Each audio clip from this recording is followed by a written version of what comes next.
Oh, absolutely. It was that whole hypnotic thing. That whole thing when Suicide got into that oneness, that continual thing. Um, the Velvets had that. I mean, if you want to see how they fix Sonic Youth, for example, was an offshoot of that. But it was like I remember myself and a friend of mine, we were very close in those days. We, we got the first Velvet Underground record. As those days we were smoking pot, and we just lay around and drink a beer or whatever. And we just lay around and listen to that shit. And we get so smashed. I think my friend got nauseous from it.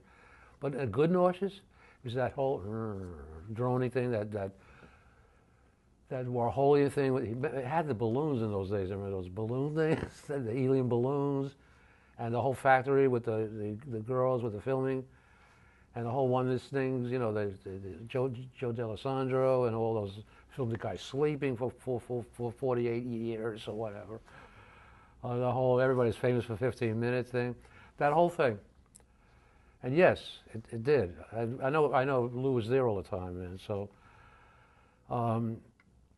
with John Cale and Maureen and the other one. Anyway, yes, again out of nowhere. But Warhol's out of nowhere too with those Brillo boxes. But art tended to do that. Art in those days tended to have those bizarre, amazing movements at that time, one after another. The artists seemed to crop out of nowhere and make these incredible statements. I studied with Ed Reinhardt, the Black on Black painter. I'm going like, what are we going to do after this? I'm dead. I'm dead in the water. My life is over. I'm finished as an artist because that's the end of art. But then again, he could have seen Malevich in the early days of the Russian Revolution and said, well, white on white, it's over. But somehow he found a black on black. It's a long story because he never used. He got the oil out of the paint, so everything had this very flat matte surface because he didn't have plastic paint in those days, and no one knew how he did it, and he never told anybody how he did it. And he used to build these incredible boxes of wood boxes for his paintings, and the boxes themselves, I think, were better than the paintings. They were so incredible. Anyway, so. Art was like that. It's one thing after another thing after another thing. It was one revolution after another. Jackson Pollock, Ed Reinhardt. You get Jackson Pollock, the expressionist, and you get Ed Reinhardt, the minimalist. One after another, and you go down the line, and you all the way to the Warhol thing and that whole scene. And Lou Reed was like that in a way. He did that great second album of electronic music, which very few people loved, but I loved it. I mean, I sat down with that by myself and had somebody put me in an apartment that had massive speakers on one side of each other. I sat in a chair and I listened to that thing and it was like, holy shit. But then before that even, I mean, I hate to bring this up because there was the whole jazz scene before that.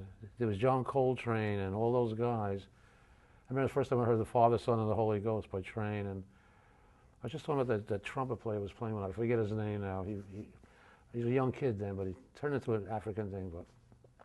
But just the first time I heard that first blast of that thing, I was sitting on a chair like this, and I went back and I went flying. I was sitting in there's a big brownstone apartment with a friend of mine who had a massive blues collection and a massive jazz collection, and that's what he listened to. And he played this for me. I never heard of Sanders. Pharaoh Sanders was on it. McCoy Tyner. And he was very much into Miles Davis and who I was too, but not like this. First time I heard John Coltrane was The Father, Son, and Holy Ghost, and I literally went, the first notes, whatever it was, and I go, I'm flabbergasted.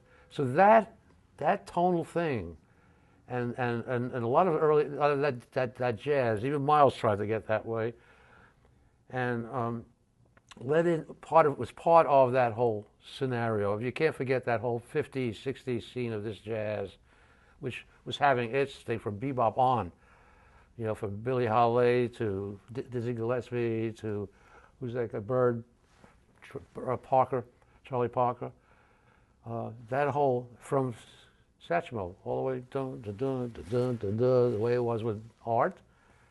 And if you look at European art in those days, it was the same thing. All the revolutions going on before American art came on. Because a lot of that great art came from artists who left their countries either before the war, during the war, or right after the war. They came to America and influenced all the Americans. But music never, except for that jazz thing, which that was the last time in New York. But it was more than New York. It was Chicago. It was L.A. But New York especially had those great jazz clubs, and that was the last time music had that kind of impact. But that was a lasting impact, I think.